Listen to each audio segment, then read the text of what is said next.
اعوذ باللہ من الشیطان الرجیم بسم اللہ الرحمن الرحیم رب اشرح لی صدری ویسر لی امری واحلل عقدۃ من لسانی یفقہوا قولی واجعل لی وزیرا من اہلی رب زدنا علما اللہم فقہنا فی الدین رب یسر ولا تؤثر وتمم بالخیر وبک نستعین آمین یا رب العالمین۔ السلام علیکم ورحمۃ اللہ وبرکاتہ۔ کیسی ہیں آپ سب ساتھی؟ اللہ تعالیٰ آپ سب کے گھروں میں خیر و امان رکھے اور اس بابرکت اور حرمت والے مہینے میں ہمیں زیادہ سے زیادہ اچھے اور بہترین اور نیک اعمال کرنے کی توفیق عطا فرمائے۔ بلا شبہ حرمت والے مہینوں میں سے سب سے زیادہ حرمت والا اور افضل مہینہ ماہ محرم الحرام ہے، اور اللہ تعالیٰ کے نبی پیارے نبی صلی اللہ علیہ وآلہ وسلم نے رمضان کے بعد نفلی روزوں میں سب سے زیادہ افضل روزے اس مہینے کے روزوں کو قرار دیا ہے۔ تو کوشش ہماری یہ ہونی چاہیے کہ جتنے بھی روزے کثرت سے نفلی روزے رکھ سکیں اس مہینے میں ضرور رکھیں۔ اللہ تعالیٰ ہم سب کی ان نفلی عبادات کو قبول و منظور فرمائے، آمین۔ عزیز ساتھیوں، پچھلے سورۃ توبہ کے پچھلے رکوع میں ہم نے غزوہ تبوک اور غزوہ حنین کے متعلق تفصیل پڑھی اور منافقین کے متعلق بھی پڑھا کہ کس طرح وہ ہر موقع پر مسلمانوں کو کسی نہ کسی طریقے سے نقصان پہنچانے کی اور اسلام کو نقصان پہنچانے کی پوری کوشش کرتے تھے، اور جہاں ان کو اپنا فائدہ نظر آتا تھا وہاں دوڑ کے جاتے تھے۔ اور آج بھی جو آیات ہم پڑھیں گے اس میں شروع میں ہی صدقات کا ذکر ہے کہ پیارے نبی صلی اللہ علیہ وسلم جب صدقات تقسیم کرتے تھے تو یہ منافقین جو تھے یہ ان کی کوشش ہوتی تھی کہ ہمیں ہر صدقے میں سے حصہ ملے۔ تو اب یہ آیتیں ہم پڑھیں گے انشاءاللہ تعالیٰ، اس میں دیکھتے ہیں کہ ان کو پھر کس طرح سے جواب دیا گیا اللہ تعالیٰ کی طرف سے بھی اور پیارے نبی صلی اللہ علیہ وآلہ وسلم کو بھی۔ آئیے تفسیر کا آغاز کرتے ہیں، آیت 58 سے پڑھتے ہیں۔ اعوذ باللہ من الشیطان الرجیم ومنہم من یلمزک فی الصدقات، اور ان میں سے کوئی ایسا ہے جو صدقات کی تقسیم میں آپ پر الزام لگاتا ہے، اگر انہیں کچھ مل جائے تو خوش ہو جاتے ہیں اور اگر نہ ملے تو فوراً ناراض ہو جاتے ہیں۔ کیا ہی اچھا ہوتا اگر وہ اس پر راضی ہو جاتے جو اللہ اور اس کے رسول نے انہیں دیا تھا، اور کہتے کہ اللہ ہمارے لیے کافی ہے، اللہ ہمیں اپنے فضل سے بہت کچھ دے گا اور اس کا رسول بھی۔ ہم اللہ ہی کی طرف رغبت رکھتے ہیں۔ صدقات تو دراصل فقیروں، مسکینوں اور ان کارندوں کے لیے ہیں جو ان کی وصولی پر مقرر ہیں، نیز تالیف قلب، غلام آزاد کرنے، قرض داروں کے قرض اتارنے، اللہ کی راہ میں اور مسافروں پر خرچ کرنے کے لیے ہیں۔ یہ اللہ کی طرف سے فریضہ ہے اور اللہ سب کچھ جاننے والا اور حکمت والا ہے۔ اب یہاں پر ان آیات کے بیک گراؤنڈ میں کچھ اس طرح سے ہے کہ منافقین نے صدقات کی تقسیم میں پیارے نبی صلی اللہ علیہ وسلم پر کچھ الزامات لگائے تھے۔ سیدنا ابو سعید خدری رضی اللہ تعالیٰ عنہ فرماتے ہیں کہ سیدنا علی رضی اللہ تعالیٰ عنہ نے رنگے ہوئے چمڑے میں کچھ سونا جس سے مٹی علیحدہ نہیں کی گئی تھی یمن سے رسول اللہ صلی اللہ علیہ وسلم کی خدمت میں بھیجا۔ آپ صلی اللہ علیہ وسلم نے اسے 4 آدمیوں میں تقسیم کر دیا۔ آپ صلی اللہ علیہ وسلم کے اصحاب میں سے کسی نے کہا، اس مال کے تو ہم ان لوگوں سے زیادہ حقدار تھے۔ آپ صلی اللہ علیہ وسلم کو جب یہ بات معلوم ہوئی تو آپ صلی اللہ علیہ وسلم نے فرمایا، کیا تم لوگوں کو مجھ پر اطمینان نہیں؟ حالانکہ میں آسمان والے کا امین ہوں، میرے پاس صبح شام آسمان کی خبریں آتی ہیں۔ ایک آدمی جس کی آنکھیں دھنسی ہو، رخساروں کی ہڈیاں ابھری ہوں، پیشانی باہر نکلی ہو، داڑھی گھنی اور سر منڈا ہوا ہو، اپنا تہمت پنڈلیوں سے اٹھاتے ہوئے کھڑا ہو کر کہنے لگا، اللہ کے رسول، اللہ سے ڈریے۔ آپ صلی اللہ علیہ وسلم نے فرمایا، تیرے لیے بربادی ہو، کیا میں روئے زمین پر اللہ سے سب سے زیادہ ڈرنے کا مستحق نہیں ہوں؟ وہ آدمی چلا گیا تو خالد بن ولید نے عرض کی، یا رسول اللہ، میں اس کی گردن نہ اڑا دوں؟ آپ صلی اللہ علیہ وسلم نے فرمایا، نہیں، شاید وہ نماز پڑھتا ہوں۔ خالد رضی اللہ تعالیٰ عنہ کہنے لگے، کتنے ہی نمازی ہیں جو زبان سے ایسی باتیں کہتے ہیں جو ان کے دل میں نہیں ہوتی۔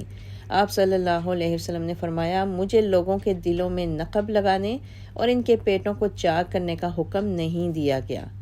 ابو سعید کہتے ہیں کہ جب وہ پیٹھ موڑے جا رہا تھا تو آپ صلی اللہ علیہ وسلم نے اس کی طرف دیکھ کر فرمایا اس کی نسل سے وہ لوگ پیدا ہوں گے جو قرآن کو مزے لے لے کر پڑھیں گے مگر وہ ان کے حلق سے نیچے نہیں اترے گا،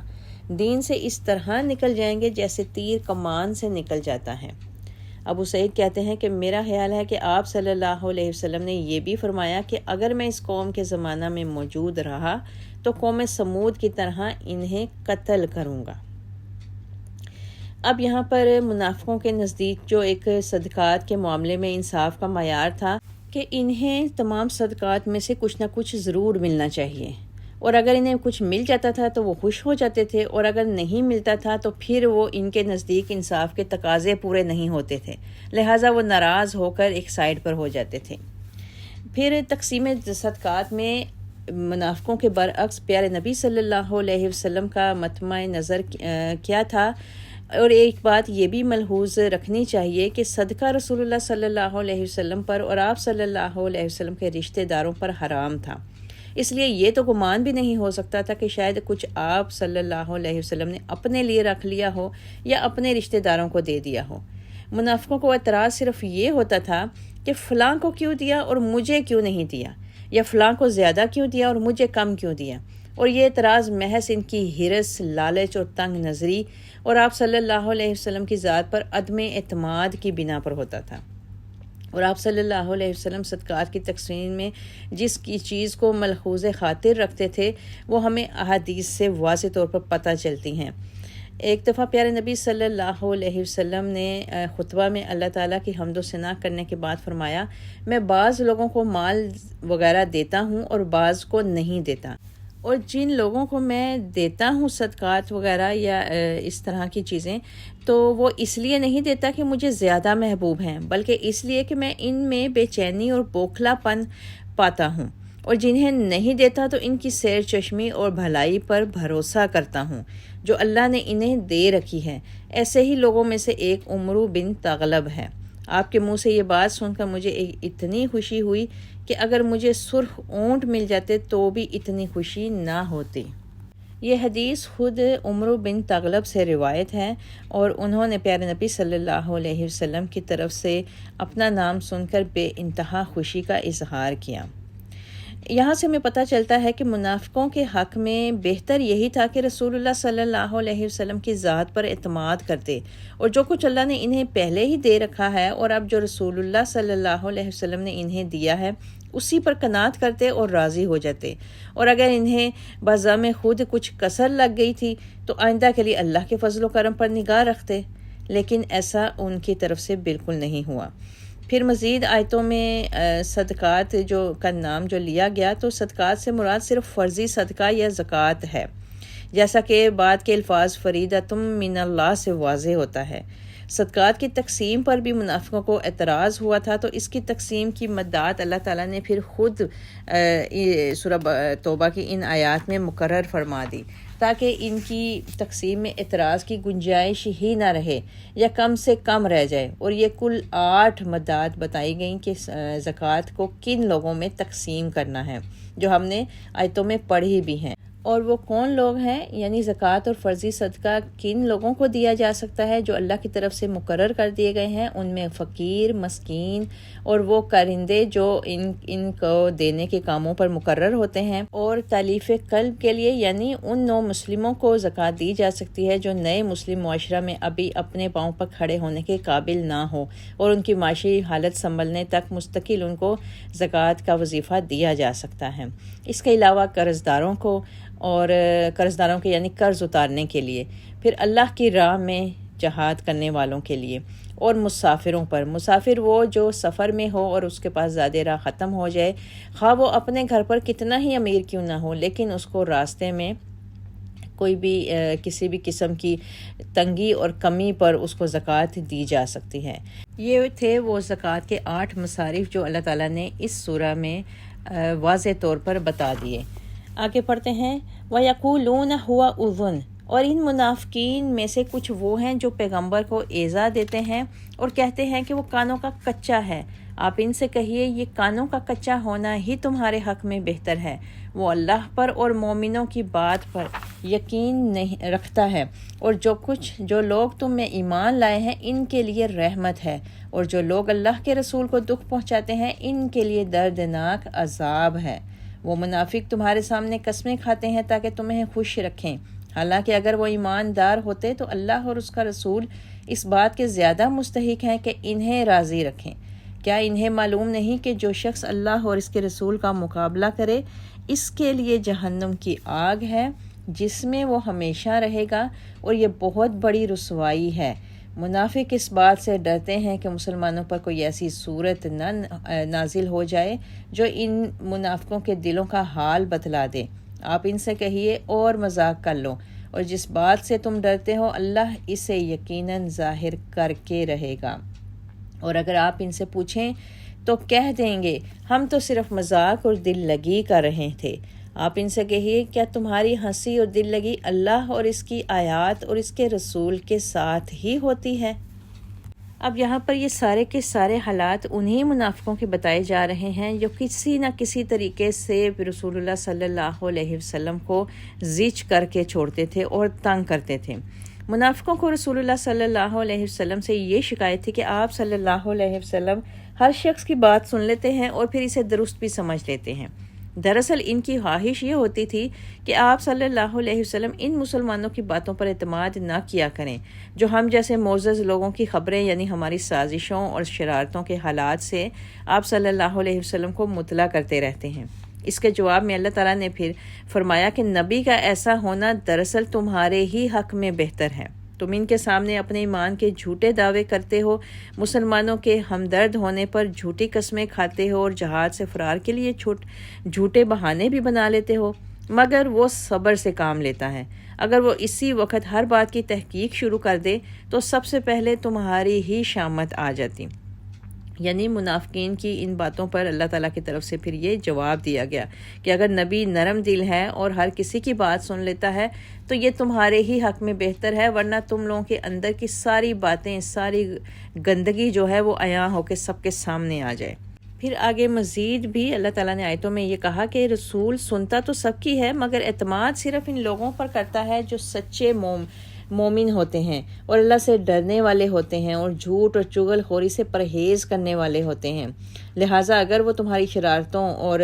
غیر اخلاقی سرگرمیوں کی اطلاع دیتے ہیں تو فی الواقع قابل اعتماد ہوتی ہیں۔ یعنی پیارے نبی صلی اللہ علیہ وسلم اگر ان لوگوں کی باتوں پر یقین کرتے ہیں تو اسی لیے کہ وہ لوگ متقی ہوتے ہیں اور اللہ سے ڈرنے والے، لہٰذا ان کی باتوں پر اعتماد نہ کرنا یا ان کی باتوں کو نہ ماننا تو کسی طور بھی جائز نہیں۔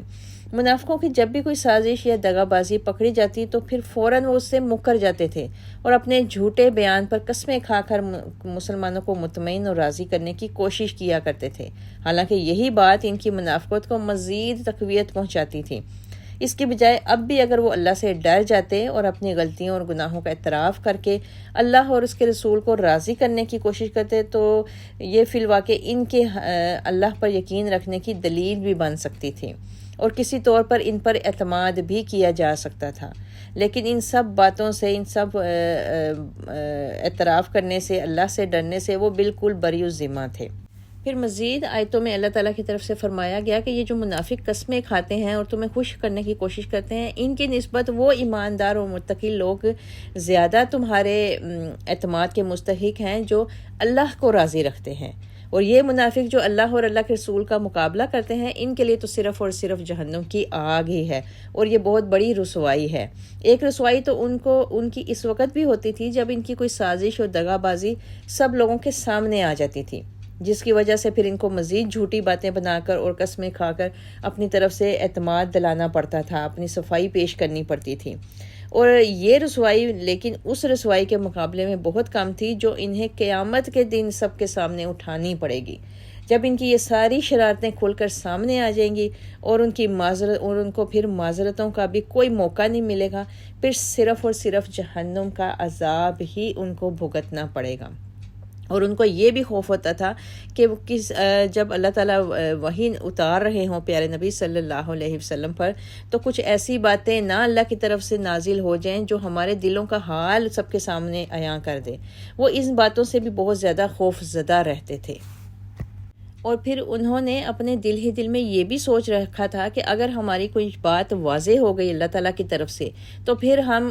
آپ صلی اللہ علیہ وسلم سے یہ کہہ دیں گے کہ یہ تو ہم دل لگی کر رہے تھے، ہنسی مذاق کر رہے تھے۔ تو اس چیز کا اللہ تعالیٰ نے جواب دیا کہ کیا یہ ہنسی مذاق اور دل لگی اللہ اور اللہ کی آیتیں اور اللہ کے رسول کے لیے ہی رہ گئی ہیں؟ آیت 66، لا تعتذروا قد کفرتم بعد ایمانکم، بہانے نہ بناؤ، تم فی الواقع ایمان لانے کے بعد کافر ہو چکے ہو۔ اگر ہم تمہارے ایک گروہ کو معاف کر بھی دیں تو دوسرے کو ضرور سزا دیں گے، کیونکہ وہ فی الواقع مجرم ہیں۔ منافق مرد ہوں یا عورتیں ایک ہی تھیلی کے چٹے بٹے ہیں، جو برے کام کا حکم دیتے ہیں اور بھلے کام سے روکتے ہیں، اور اپنے ہاتھ بھلائی صدقہ سے بھیج لیتے ہیں۔ وہ اللہ کو بھول گئے تو اللہ نے بھی انہیں بھلا دیا۔ یہ منافق دراصل ہیں ہی نافرمان۔ منافق مردوں، منافق عورتوں اور کافروں سے اللہ نے دوزخ کی آگ کا وعدہ کر رکھا ہے، جس میں وہ ہمیشہ رہیں گے اور وہ انہیں کافی ہے۔ ان پر اللہ کی پھٹکار ہے اور ان کے لیے دائمی عذاب ہے۔ یہ انہی لوگوں کی طرح ہے جو ان سے پہلے تھے۔ وہ لوگ تم سے زیادہ طاقتور اور مال اور اولاد کے لحاظ سے تم سے بھی بڑھ کر تھے۔ انہوں نے اپنے مقدر کے مزے لوٹے اور تم نے اپنے مقدر کے۔ جس طرح تم سے پہلے لوگوں نے اپنے مقدر کے مزے لوٹے ہیں، تم بھی انہی باتوں میں پڑ گئے جن میں وہ پڑے ہوئے تھے۔ ایسے لوگ ہیں جن کے اعمال دنیا اور آخرت میں برباد ہو جائیں گے، اور یہی لوگ خسارہ پانے والے ہیں۔ استغفر اللہ۔ اب ان آیات کے شروع میں تو اللہ تعالیٰ نے منافقوں کے ایک ایسے گروہ کا ذکر کیا کہ اگر وہ باقی منافقین سے الگ ہو جائیں اور توبہ طائب کر لیں اور مسلمانوں کو نقصان پہنچانا چھوڑ دیں اور متقی لوگوں میں شامل ہو جائیں، تو پھر تو اللہ تعالیٰ ان کو حقیقی معنوں میں معاف کر دے گا۔ لیکن جو منافق اپنی بات پر قائم رہیں اور اسی طرح مسلمانوں کو نقصان پہنچاتے رہیں، تو پھر ان کو تو لازمی اللہ تعالیٰ کی طرف سے ضرور سزا ملے گی۔ پھر آگے بتایا گیا کہ یہ منافق جو ہیں امر بالمعروف اور نہی عن المنکر کی بالکل الٹی تصویر ہیں، کیونکہ امر بالمعروف اور نہی عن المنکر کی کتاب و سنت میں اتنی زیادہ تاکید آئی ہے، جس سے بعض علماء نے اس فریضہ کو فرض کفایہ کی بجائے فرض عین سمجھ لیا ہے۔ اور یہ منافق لوگ، ہم مرد ہوں یا عورتیں، سب اس اہم فریضہ کے بالکل برعکس کام کرتے تھے۔ کوئی برائی کی بات ہو، کفر و شرک کا معاملہ ہو یا اسلام کی راہ میں رکاوٹیں کھڑی کرنے کا، ان کے دل فوراً ادھر مائل ہو جاتے تھے اور اس میں ہر طرح سے مدد اور تعاون کرنے پر وہ تیار ہو جاتے تھے، اور ایسے کاموں میں ان کے دلوں کو اطمینان اور راحت ملتی تھی۔ اور جب کوئی اچھا کام ہو رہا ہوتا تھا یا دین کی سربلندی کا معاملہ پیش ہوتا تھا، تو ایسی خبریں سنتے ہی ان کے دل بجھ جاتے تھے۔ پھر وہ ایسی تدبیروں میں مصروف ہو جاتے تھے کہ یا تو وہ کام شروع ہی نہ ہو، اور اگر ہو چکا ہو تو تکمیل تک ہی نہ پہنچے۔ یعنی یہ منافق امر تو منکرات کا کرتے تھے اور نہیں اوامر کی، یعنی حق اور نیکی کے کاموں کا وہ انکار کرتے تھے اور برائی کے کاموں کا اقرار کرتے تھے۔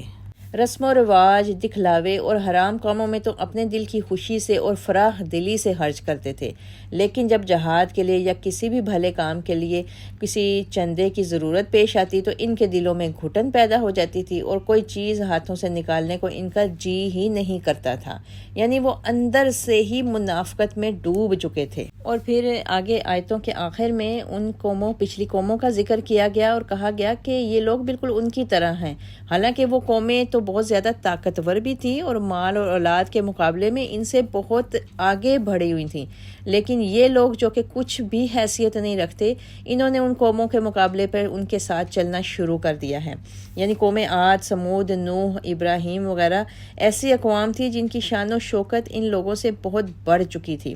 انہوں نے تم سے بہت زیادہ عیش و عشرت سے زندگی بسر کی تھی، اور وہ لوگ طاقت کے لحاظ سے بھی ان لوگوں سے زیادہ مضبوط تر تھے اور مال اور اولاد کے لحاظ سے بھی ان سے بہت آگے تھے۔ یہ سب اقوام ایسی تھیں جن کا اپنے اپنے وقتوں میں ڈنکا بجتا تھا، پھر جب انہوں نے اللہ کے رسول اور اس کی آیات کو جھٹلایا اور نافرمانی اور مخالفت کی راہیں اختیار کیں تو پھر ان پر اللہ کی طرف سے زمینی اور آسمانی عذاب نازل ہوئے جس نے انہیں تباہ و برباد کر کے رکھ دیا۔ اور ان سب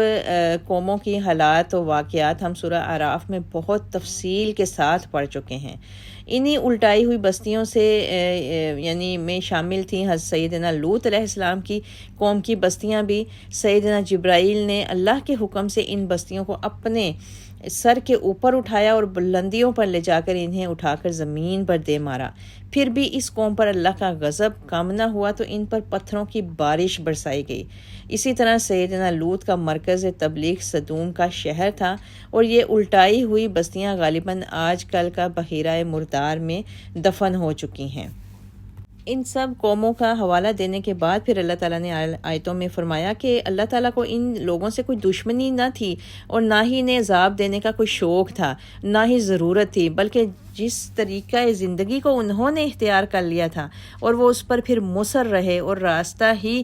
ہلاکت اور بربادی کا انہوں نے چنا تھا، اور اس بات کی اطلاع انہیں رسولوں کے ذریعے دی بھی جا چکی تھی۔ ان سب کے باوجود جب وہ اپنے صحیح راستے پر نہیں چلے تو یقینی طور پر پھر ان پر اللہ کا عذاب آنا ہی آنا تھا۔ اسی طرح یہ منافقین کو تنبیہ کی گئی کہ اگر یہ انہی لوگوں کے نقش قدم پر چلیں گے تو پھر اللہ بھی ان کو بھلا دے گا، اور اللہ کی پھٹکار اور ان کا اللہ کی طرف سے دائمی عذاب ان کا مستحق ہوگا۔ یہی سارے قوموں کے حالات اگلی آیتوں میں بھی بیان کیے جا رہے ہیں۔ الم یأتہم نبأ الذین من قبلہم قوم نوح وعاد وثمود۔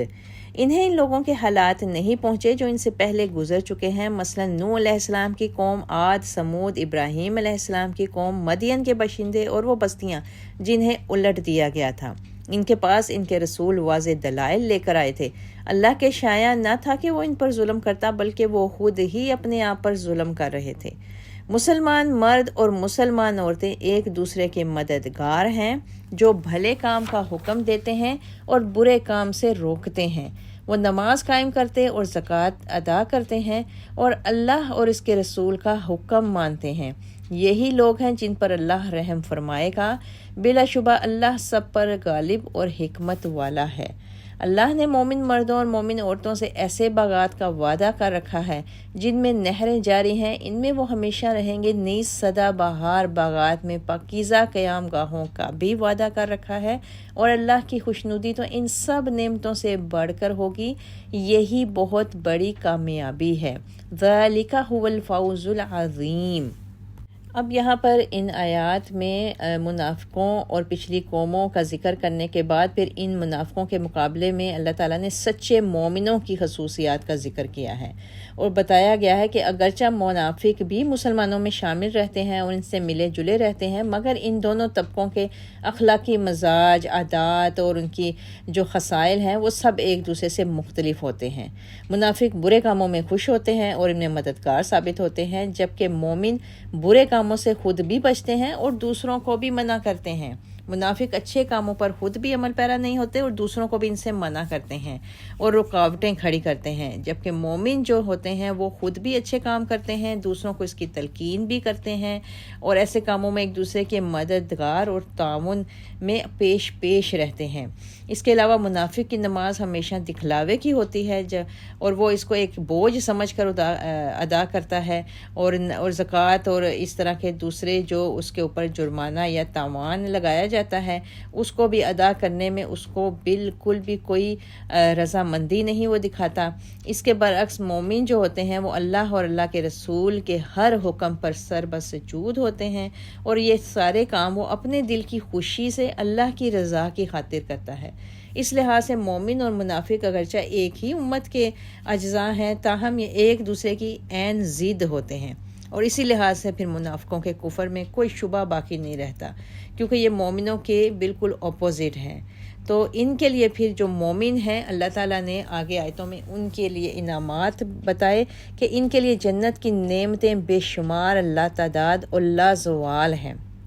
سبحان اللہ۔ اور جنت کی ان تمام لازوال نعمتوں کو اللہ تعالیٰ نے بہت بڑی کامیابی قرار دیا ہے۔ مزید ہمیں احادیث میں سے بھی اہل جنت کے حالات پتہ چلتے ہیں کہ اللہ تعالیٰ اہل جنت کو جنت میں داخل کرنے کے بعد پکارے گا، جنتی لبیک کہیں گے، اللہ تعالیٰ ان سے پوچھے گا اب تم خوش ہو؟ وہ جواب دیں گے پروردگار کیا اب بھی ہم خوش نہ ہوں گے جبکہ تو نے یہاں ہمیں ہر طرح کی نعمتیں عطا کر رکھی ہیں۔ اللہ تعالیٰ فرمائے گا کیا میں تمہیں ان سب نعمتوں سے بڑھ کر نعمت نہ عطا کروں؟ جنتی پوچھیں گے اے پروردگار ان نعمتوں سے افضل اور کیا چیز ہو سکتی ہے؟ اللہ تعالیٰ فرمائے گا اب میں تم پر اپنی رضا اور خوشنودی اتارتا ہوں اور آج کے بعد میں کبھی تم سے ناراض نہ ہوں گا۔ الحمدللہ، سبحان اللہ۔ اللہ تعالیٰ سے دعا کرتے ہیں کہ اللہ تعالیٰ ہمیں بھی ان مومن متقی پرہیزگار لوگوں میں شامل فرمائے اور ان لوگوں میں شامل فرمائے جن سے اللہ تعالیٰ کبھی ناراض نہیں ہوگا۔ آمین یا رب العالمین۔ وآخر دعانا ان الحمد للہ رب العالمین۔ سبحان ربک رب العزۃ عما یصفون وسلام علی المرسلین والحمد للہ رب العالمین وما علینا الا البلاغ۔